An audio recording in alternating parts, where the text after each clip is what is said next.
early afternoon. We are live. I'm Andy Andrews. You've joined us on the Blue Plate Special.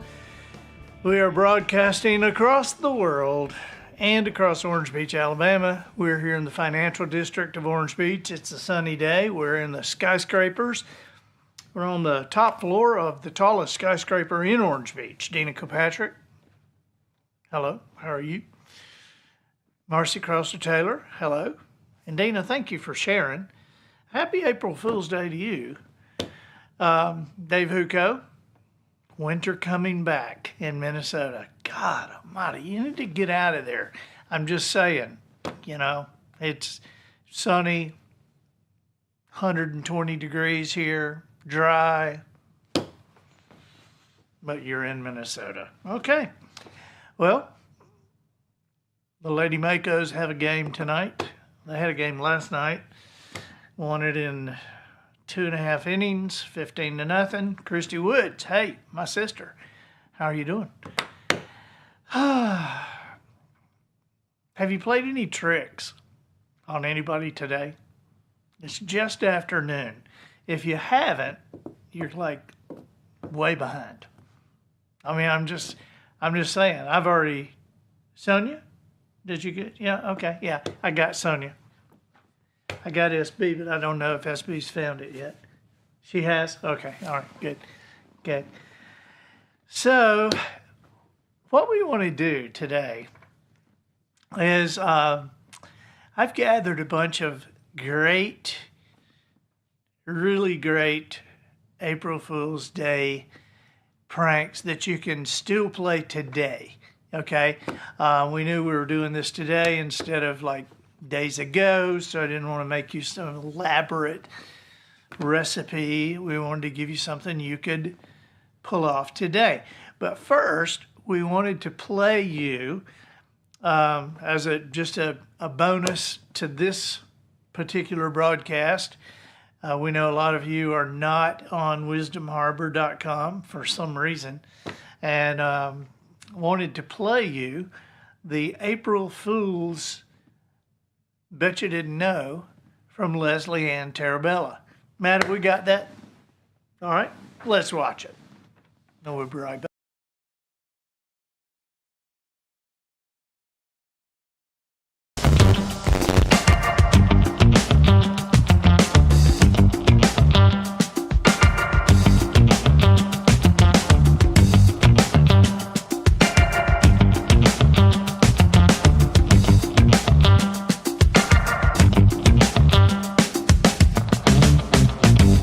Bet you didn't know that on April 1st, the local school would call me to let me know my son should wear their clothes backwards that day.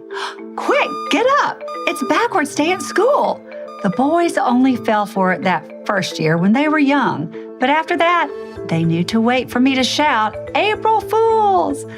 Throughout history, making a joke and foolish prank on the 1st of April has been tradition all around the world. The true origins of this tricky day remain unclear, but historians have a few theories. One of the most widely accepted explanations dates back to 16th century France. In 1582, Pope Gregory VIII introduced the Gregorian calendar, shifting the start of the new year from April 1st to January 1st. However, some people either refused to acknowledge the change or simply hadn't heard the news. As with all change, some people weren't ready to adapt. Those who continued to celebrate the new year on April 1st were mocked as April Fools. They were subjected to pranks, such as being sent on fool's errands or having paper fish placed on their backs, symbolizing their gullibility. Another theory suggests the silly day dates back to the ancient Roman festival, Hilaria, which means cheerful. That was celebrated at the end of March. People would disguise themselves in costumes, mock one another, and enjoy playful celebrations, possibly influencing the playful nature of April 1st. It's still practiced in other countries, like Italy, where it's called Pesce di Aprile, April fish. Children attach paper fish to their friends' backs without them knowing, and the victim is called an April fish or a young fish who is easily caught, much like the victims of the pranks. Attenzione, bambini, scarpa di pesce. or beware children, run away from the fish. In Iran, Sistapaz Dar, observed on the 13th day of the Persian New Year, includes a long-standing tradition of playing pranks. I don't think I'd like to go to Iran and start tricking people. No matter where it started, the tradition of pranking has endured across the cultures.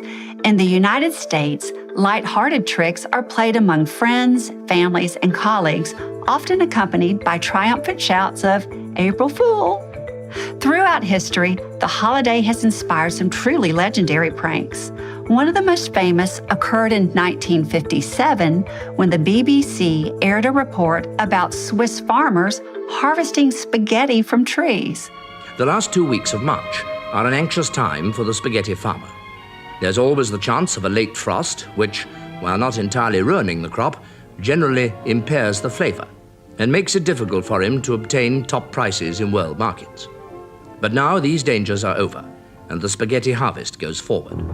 Viewers were completely taken in, flooding the network with inquiries about growing their own pasta plants. Decades later, the internet has taken pranking to new heights, with companies like Google staging elaborate hoaxes every year. They introduced the Google Gulp, the fictitious drink designed to boost intelligence, and the scratch and sniff feature for Google Books was actually pretty funny. It supposedly was used to allow viewers to see pictures of books on their screens, and if they placed their face close to the monitor, they could smell attributes of the books.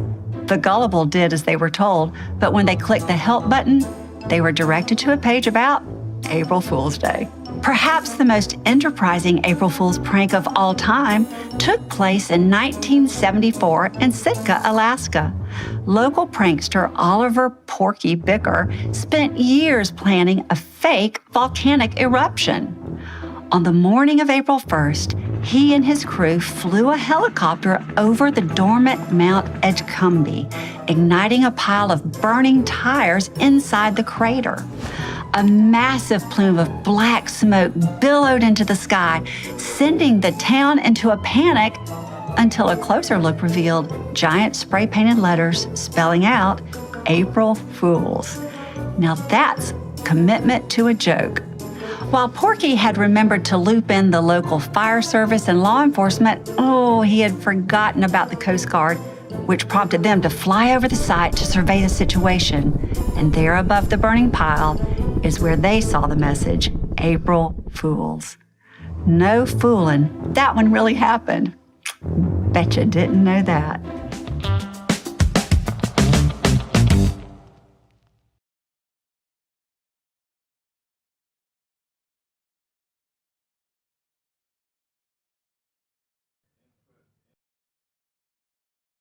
The prank in Iran? I don't know that I would be playing pranks in Iran. And is it Iran or Iran? I think Iran is a great pronunciation for a country where people are wanting to get out. So, Dana Kilpatrick, glad you like the Bet You Didn't Know. Yep, a lot of families, a lot of schools are really getting into that. Matt, what was your favorite all-time April Fool's joke your sister played? So back when my sister was in elementary school, she's older than me, in 4th grade, she had a teacher named Mr. Rowe. And Mr. Rowe knew that my dad worked at Starbucks at the time, and I'm guessing he would probably get bags of coffee from him every now and then. And so one year, my sister and my dad, they emptied out a bag of ground coffee and they filled it with dirt, and then they covered the top of the bag with coffee so it smelled real, and they brought it to him, and he made a pot of coffee at the school that day and had himself a pot of mud. Pot of mud.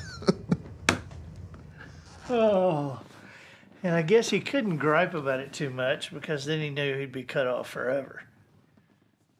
All right, here you go. How about, if you want, there's brownies in the fridge. Or if you want, there's brownies on the counter. And what you did was you took some construction paper and cut out E's and then colored them brown. and then cover them with foil. And then when somebody goes to get the brownies, there you go. Now, I gotta admit, most of these are very juvenile, which is right up my alley. So, take it or leave it. Here is one that I just love. And that is, you take somebody's stick deodorant and get a spoon or a butter knife and scoop out the white deodorant, and you put in cream cheese or Crisco and make it real. We got somebody in the studio audience taking notes. There you go. And make that little top on there. Ugh. All right, here's one. This is one that I have done myself many times. Call someone that you know that their assistant will answer the phone who does not recognize your voice. And say, hey, I'm sorry I missed him. If you would have him call me and give the number, and just, and they'll say, what is your name? Say, Mr. Fox. Okay, but what you did was give him the zoo's number. And so when they call the zoo and ask for Mr. Fox, somebody will say, I think it's April Fool's. What? Oh, sorry. Now here's a good one for a kid. It is a good one for a kid and a dad. Moms don't like this. All right. Take a Tootsie Roll or 2 or 3 or 4, depending on how big somebody's dog is. And you melt that Tootsie Roll just enough to make it moldable. And if you got a Yorkshire Terrier, you mold it into a couple of little bitty chunks. If you have a Great Dane, you get 10 Tootsie Rolls and roll them into a couple of big chunks. And then you call your wife or you call your mother, or you wait till she cusses going through the room. I can't believe Rover did this again. What? And then come in there and go, look what he did. He hadn't done this inside in a long time. And go, pick it up. Yeah. And see what the reaction is. Just see what the reaction is. That's a really good one. If you're a boy or a dad. If you're a boy or dad. Girls and moms, they don't think that's funny. Okay. Now, here's what you do if you want to. So, because sometimes confusion can be confusion and fear can be great associates of yours on April Fool's. Tell somebody that you're planning a huge prank, but don't actually do anything. And just watch them. Just watch how nervous they get. Watch someone waiting for a prank that never comes. Okay, here's one. Oh, Marcy Crosser Taylor says, your son liked to put a rubber band around the spray nozzle at the kitchen sink and wait for her to turn the faucet on. One year he did it twice. That is really good. That's really good. Okay, how about this? In your place of work, you have an elevator in your place of work.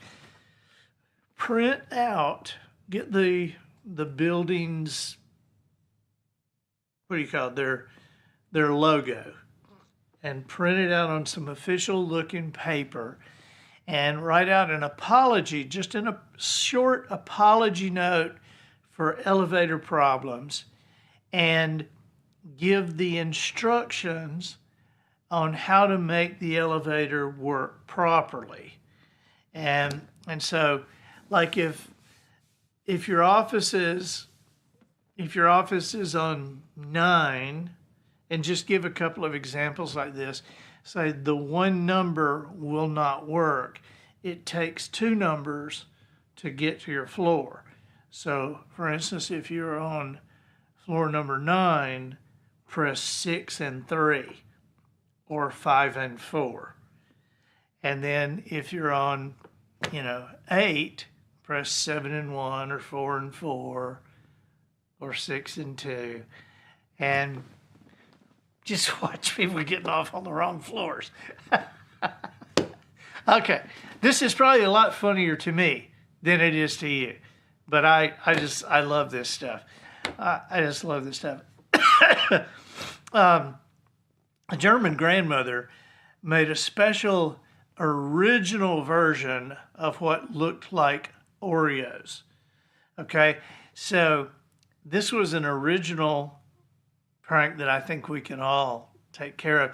You can bring it home from work and say somebody's German grandmother or somebody's Italian grandmother or whatever made homemade Oreos, a homemade filling for the Oreos. And they used the Oreo cookies, but they used the homemade filling. And then put white toothpaste in there. It looks real.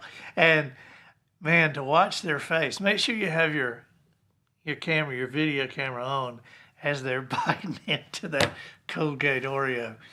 Okay, here's one that I did that did not make my mother very happy, but I still think it's great. Unscrew your shower head and put beef bouillon cubes inside. So you smell it as it's coming out. It's like, what is this? And then a little bit sticky. All right, another little shower thing is put mayonnaise in a body wash thing. Okay, how about clear nail polish on a bar of soap and then put it back in the shower?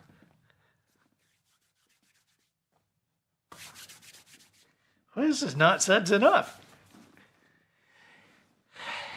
And this is a brutal one. But if you take Kraft macaroni and cheese, the cheese package, is in Kraft macaroni and cheese. If you empty an orange juice bottle and put that Kraft macaroni and cheese in there and then add water and shake it up,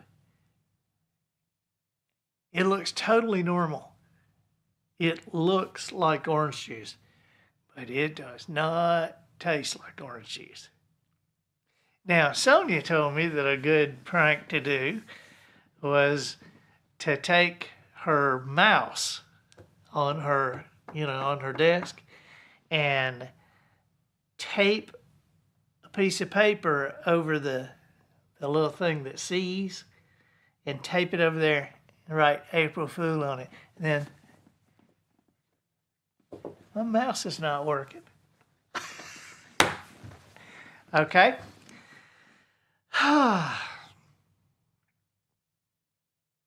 I really love this one. And if you guys in the studio audience will look up above the leaves we have here, we have the word gullible written up there. Excellent. Excellent. Now, what I usually do is I'll just say to somebody, I'll say, why is the word gullible written on the ceiling? And they'll go. Another one that I love to do is with when you see a contrail on a jet, is to look up at it and say to somebody, it's going to rain. They'll go, what? That's how the Indians used to tell it was going to rain. They will almost always go, really? And it might only last a second or two, or it might last all afternoon with some people. And then when they figure it out, they say, you know what? Here's something that I found that is incredible. The word gullible is the only word in the English language not in the Webster Dictionary. Who'd have thought? And if you can get them 2 times in a row, right there, bang, bang, you just won. You just won. Okay, take a quarter. You can do this with your kids today, but take a quarter and take a pencil and mark the edges of the pencil, with that graphite. Just get it all over there. And then maybe with your kid or with a friend and go, if you hold this right in the middle, can you hold it loose enough to allow it to turn, but tight enough not to drop it, and roll it from your forehead, down your nose, across your lips, across your chin, to your Adam's apple? Can you do that and not drop it and still allow it to roll? And then when they do it, go, wow, you did that well. I've seen people that couldn't do that. And then just let it go. And they'll walk around with a line right in the middle of their face. I can specifically remember doing that one in 5th grade. Really? Miss Leonard's class. Yep. Yeah. My wife says that I remember everything that I have done in the 5th grade and the 4th grade and the 2nd grade, the 3rd grade and the 1st grade. Okay. Call someone and you say, or have a friend call someone, and you got to do it on a thing that doesn't show caller ID. Okay, so it's really like a business call, most likely, and call and just say, like if your name's Andy, like mine, just have somebody call and say, hey, is Andy there? We don't have an Andy here. Are you sure? Okay. Then a little later, have somebody else call. Hey, is Andy there? May I speak to Andy, please? Do that 3 or 4 times, and then call and say, hey, this is Andy. Have I had any calls?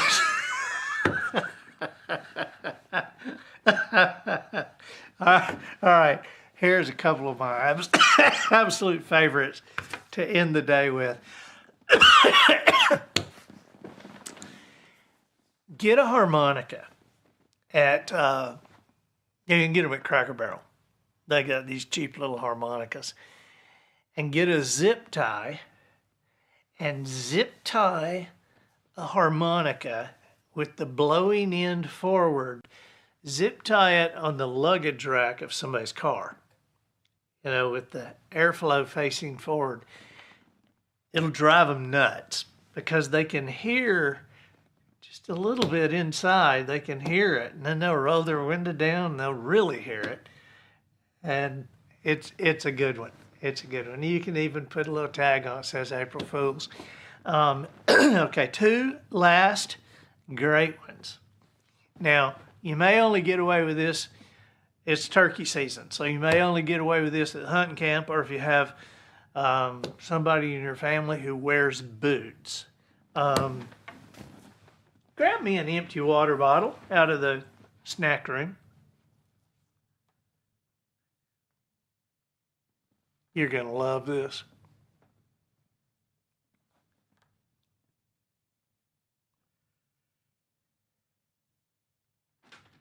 Thank you.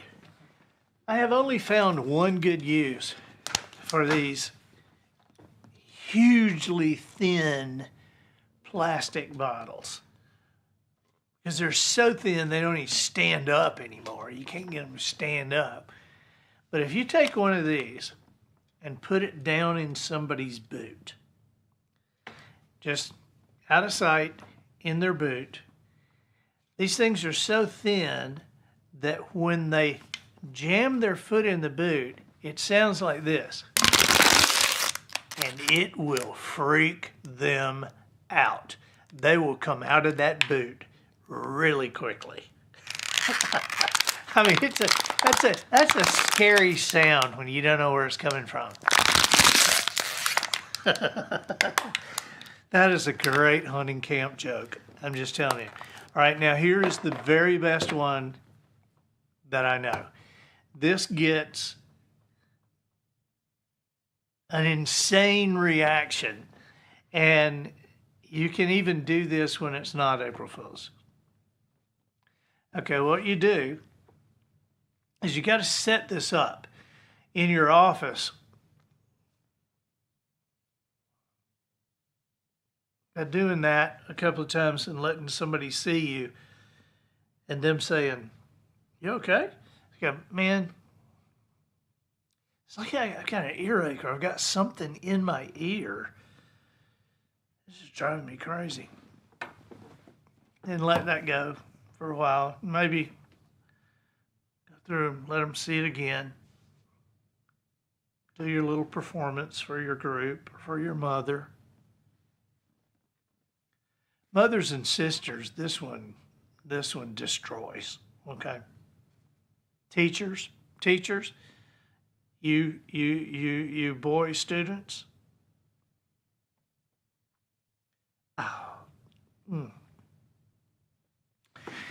Then you take a Q-tip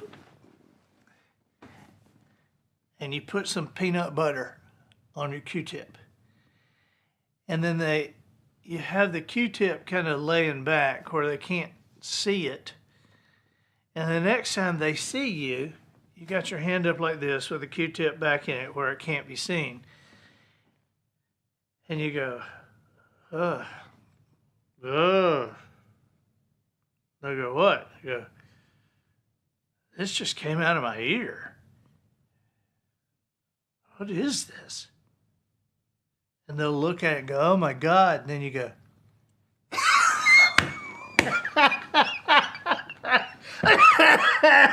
people will come unglued. I mean, you'll have people fall on the floor. I mean, people will come unglued. I hadn't had anybody throw up right in front of me yet, but that's just a great one. That's just a great one.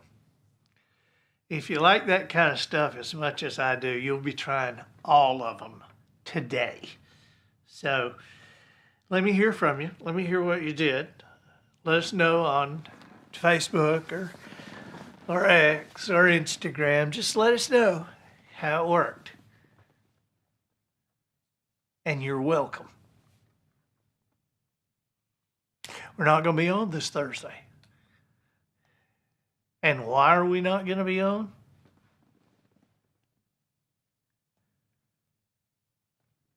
Because Matt is going to be gone. Matt's going to be gone. And where are you going to be? I'm going to be in Biloxi. At least on Thursday. And what are you doing in Biloxi? I'm trying to stop all the gamblers from sinning out there. That's funny. You're having a bachelor party, aren't you? I am. Matt's getting married. Our little boy is growing up. I remember when you first came to work for me. Oh, yeah. Okay. Matt's getting married. We already like her better than we like him. But I'll see you next Tuesday. Next Tuesday, right? Yeah. You're taking a week before y'all go on your honeymoon? That's right. I guess that's something old people do. Is you have the stress of the wedding. You have to recover for a week before you can go on a honeymoon. Oh my God! All right, and you're going somewhere in Canada. Yep. For your honeymoon. That's right. It's gonna be cold. Yeah, did you ever think about going anywhere warm? I already live somewhere warm. Yeah, you already live somewhere warm. You know, I was in French speaking Canada. This was like 25 years ago. And I guess,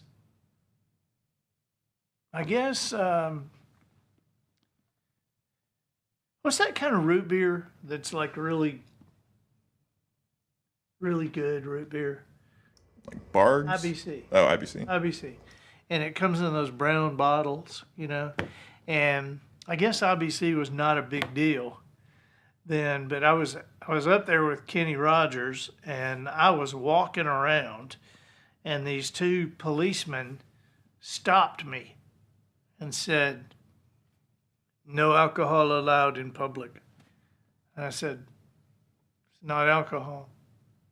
And they're like, I said, "It's root beer." "Yeah, right." I said, "It's root beer. You want to smell it?"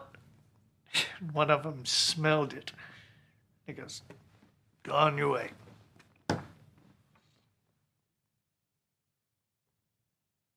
Almost got stopped with an open container law with root beer.